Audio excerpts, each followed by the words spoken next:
Assalamualaikum warahmatullahi wabarakatuh. Para mahasiswa yang saya cintai, pertama-tama sekali, dan ini himbauan yang tidak bosan-bosannya.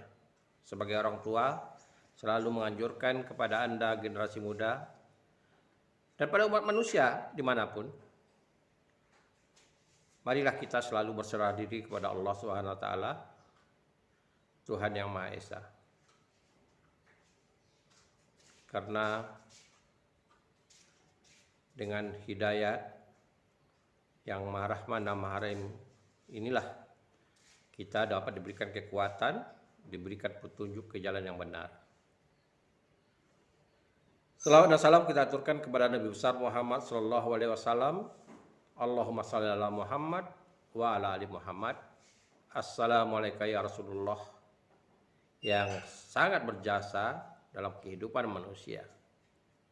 Beliau mempunyai misi menyempurnakan akhlak manusia. Oleh karena itu, marilah kita melanjutkan misi beliau menyempurnakan akhlak atau perilaku kita dimanapun kita berada. Jika kita bisa menyempurnakan akhlak kita, dan kita juga bisa menyempurnakan akhlak keluarga kita, lingkungan kita, maka kita akan menjumpai masyarakat yang berakhlak yang luhur. Saudara-saudara sekalian, pada kesempatan ini saya akan membicarakan satu bentuk kajian teks, yaitu kajian interteks.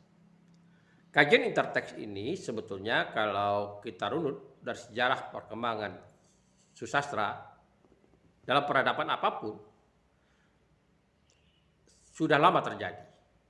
Kita tahu bahwa susastra itu yang tertua itu adalah susastra yang orality, dari mulut ke mulut. Anda bayangkan kalau misalnya zaman sekarang ada teknologi perekaman atau video, meskipun disampaikan dengan mulut ke mulut, nah orang akan bisa mempedomani apa yang dibicarakan karena sudah terdokumentasikan. Meskipun bahasanya berbeda, tapi intisarinya tentu tidak berbeda.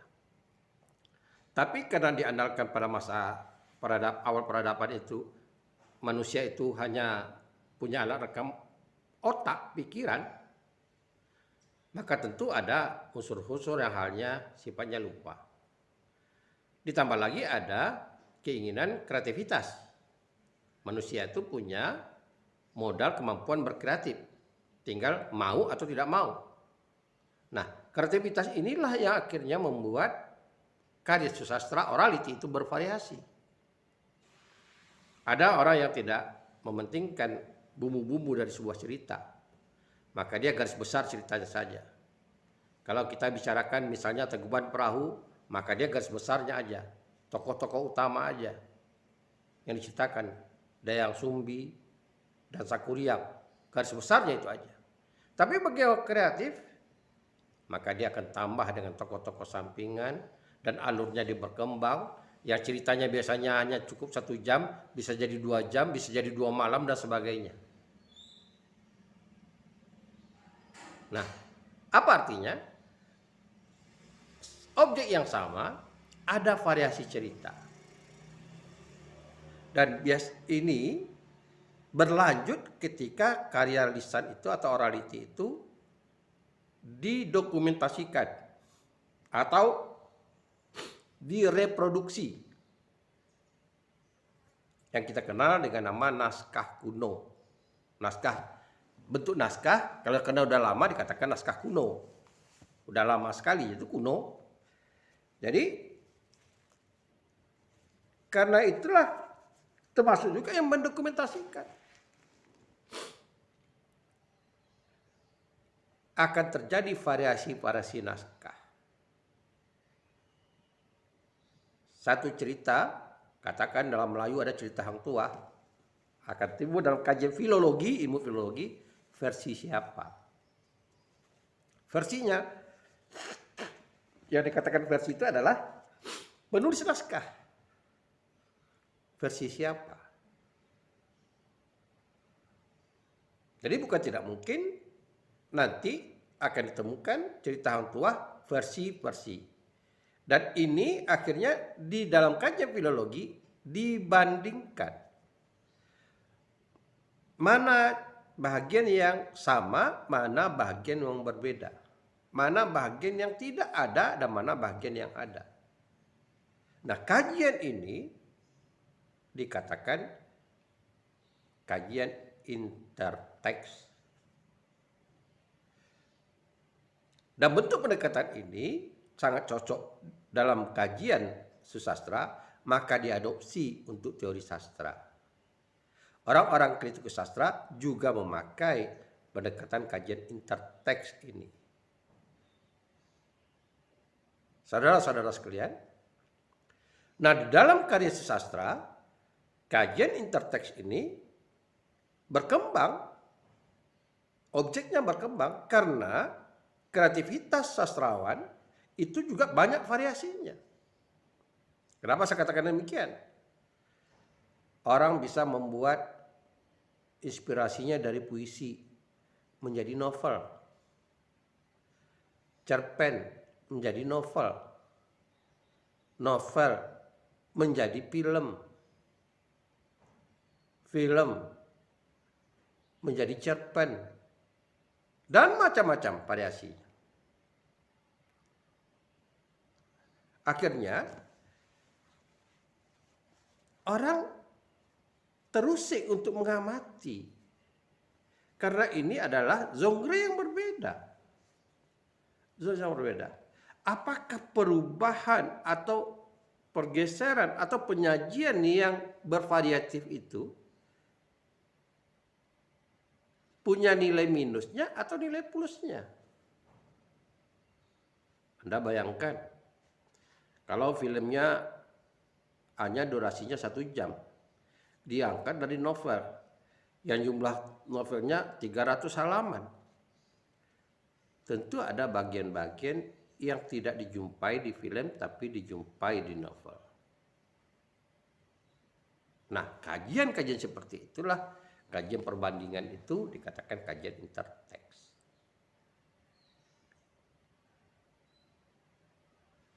Sehingga kita dapat menyimpulkan mana yang masih utuh, mana yang tidak ada lagi, dan apa dampaknya. Mana yang tidak ada, diadakan. Jadi berkaitan dengan juga nilai-nilai positif dan negatifnya terhadap sebuah karya.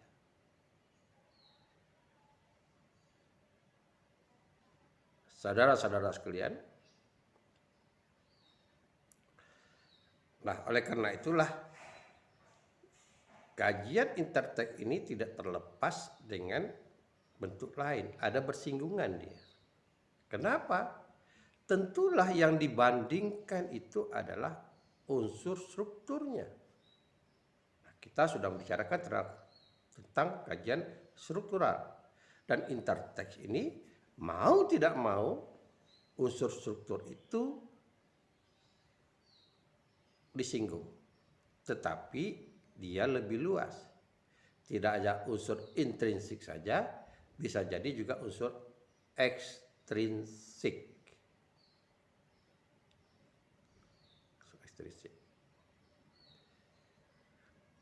Saudara-saudara sekalian, nah, jadi kalau kita ingin mengkaji karya sastra dalam pendekatan interteks, itu dapat dilakukan kalau ada 2 bentuk sajian yang menurut kita itu berbeda. Bukan artian berbeda bentuknya saja, bisa jadi halnya sama. Misalnya begini, cerita tentang maling kundang, objeknya sama, diceritakan lagi dalam bentuk cerita bersambung atau cerita novel maling kundang.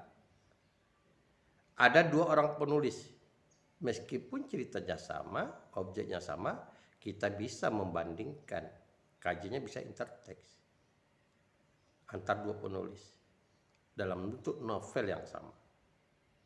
Apalagi kalau misalnya bentuk wujud novel dengan cerpen. Karya yang sama pada mulanya bentuk cerpen lalu berkembang menjadi novel.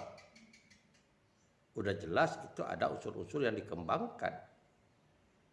Nah, itu juga dapat dilakukan.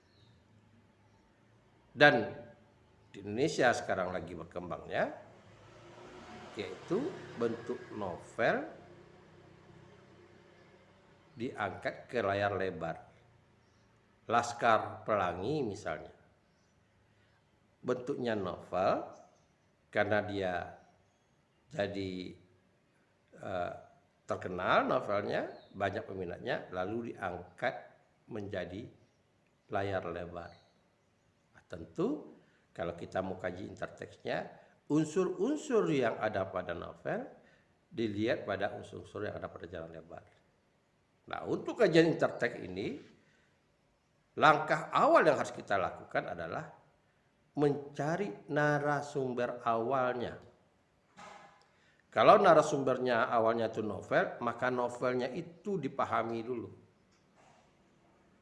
Jadi dari narasumber awalnya, dari sumber awalnya, objek awalnya, itulah kita menyoroti sesuatu yang diangkat sisi perubahannya. Jangan dibalikkan. Seperti Laskar Pelangi, jangan nonton filmnya dulu. Atau Tenggelamnya Kapal pada Reach. Anda nonton filmnya dulu, baru Anda baca novelnya. Itu sungsang cara kerjanya. Harusnya dibaca novelnya dulu, baru ditonton filmnya. Jadi dalam mindset kita sudah ada modal dasarnya. Di asal mulanya sebuah cerita. Asal mulanya sebuah cerita.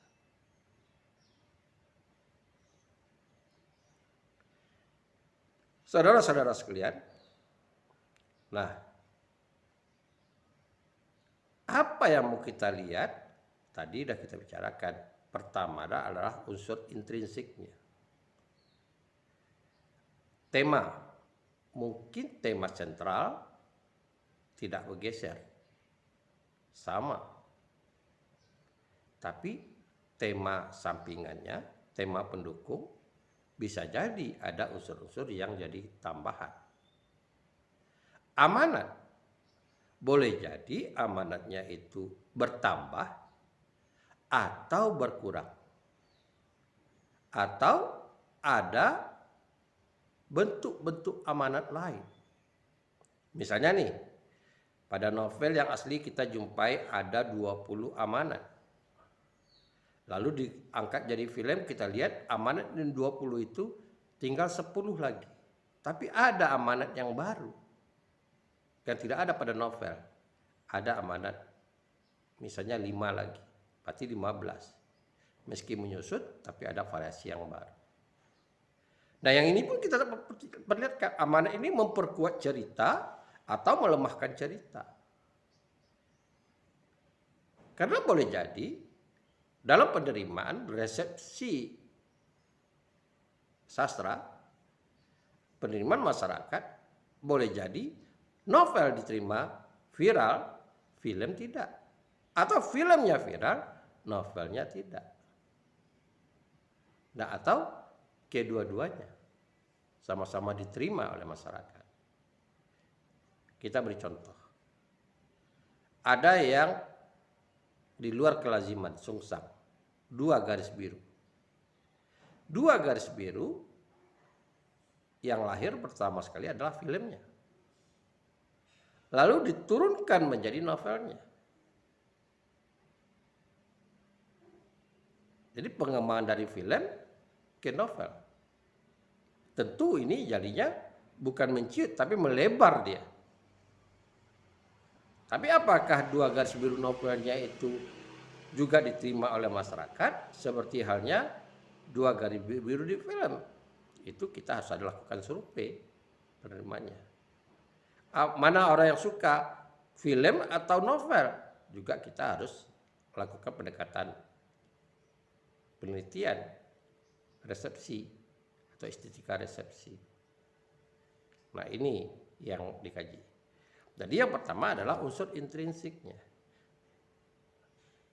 Kayak amanat tadi, boleh saja amanat di teks, amanat tersurat dan tersirat itu berimbang. Sementara di film misalnya, amanat tersiratnya kurang. Hanya amanat tersuratnya aja, tersiratnya tidak. Nah, ini sekali lagi yang perlu dicermati. Mungkin timbul pertanyaan bagi Anda. Bagaimana kalau misalnya sebuah puisi lalu dijadikan visualisasi puisi?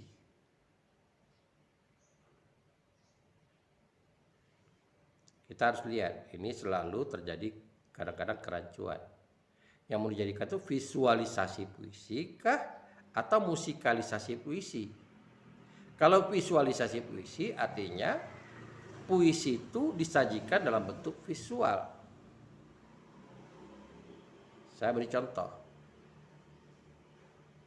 Cerita nyanyian angsa, puisi Balada Rendra tentang pelacur tua namanya Maria Zaitun. Nah, jika dari puisi itu divisualisasikan dalam bentuk pementasan, tentu ada hal-hal yang ditambah. Kalau tidak, susah untuk memvisualisasikan karena puisi bukanlah skenario.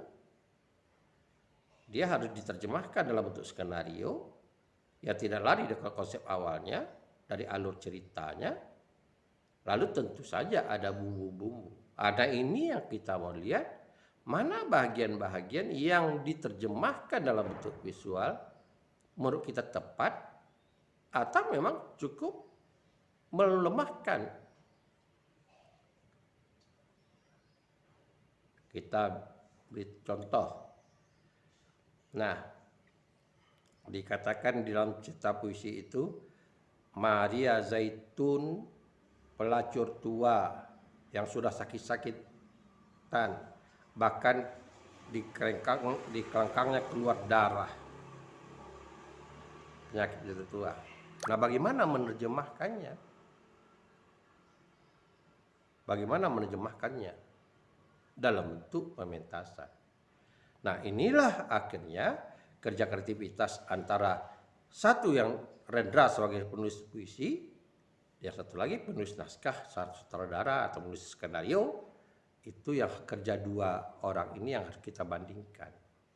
Apakah lebih bagus yang divisualkan atau lebih tambah tidak mengerti orang dibandingkan yang membacakan puisi. Nah, inilah yang dimaksud dengan kajian interteks. Jadi masih berkaitan dengan teks. Saya ulangi, jadi kajian teks itu bisa saja teks berbentuk yang sama, novel dengan novel misalnya, atau naskah cerita satu dengan naskah cerita lain, tetapi penggarapannya berbeda, orangnya berbeda, karena akan ada kemungkinan perbedaan variasi. Yang kedua, ada berubah genre-nya dari novel ke film, dari novel ke film, dari puisi ke novel, dari puisi ke bentuk visualisasi puisi, jadi dalam bentuk wujud yang berbeda. Sedangkan yang mau dikaji itu adalah unsur-unsur intrinsik dan unsur-unsur ekstrinsik. Sekali lagi, kajian interteks itu fokusnya pada unsur-unsur yang ada pada teks.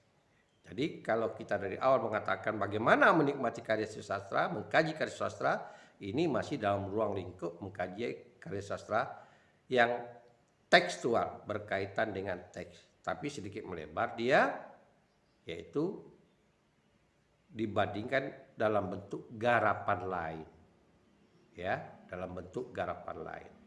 Sehingga dengan kajian itu otomatis kita lebih mendalami karya sastra objek awalnya, dan kita tentu mendalami juga objek perubahannya. Nah, dengan demikian sebetulnya terjadi proses peningkatan apresiasi terhadap karya, karena di situ dituntut interpretasi pengamatan kita sebagai orang yang mengamati karya sastra. Anda akan lebih paham kalau Anda melakukan hal yang itu. Oleh karena itu, jangan Anda tunda, Anda praktekkan. Teori tidak ada gunanya dipelajari banyak kalau tidak dipraktekkan. Walaupun kita belajar teori itu sedikit, tapi kalau Anda praktekkan dan diketahui oleh orang banyak, ketika Anda dipraktekkan, jangan Anda sembunyikan. Anda sebarkan bentuk praktek Anda. Karena orang lain yang akan mengkritisi benar atau salah. Anda harus terbuka menerima kritikan itu. Jangan takut untuk dikritik. Karena itu, baik atau buruk kritik itu harus diambil nilai positifnya untuk Anda lebih hati-hati, untuk Anda lebih baik lagi.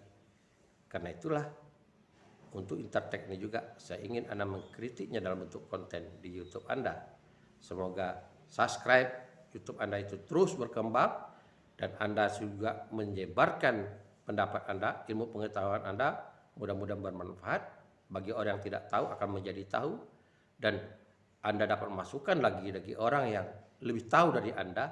Mungkin ada kealpaan Anda, ada kekurangan Anda, dia akan memberi masukan kepada Anda. Jangan takut dikritik. Orang pintar tidak hanya cukup minum telaga angin, tapi harus berkarya. Wabillahi taufiq walhidayah. Assalamualaikum warahmatullahi wabarakatuh.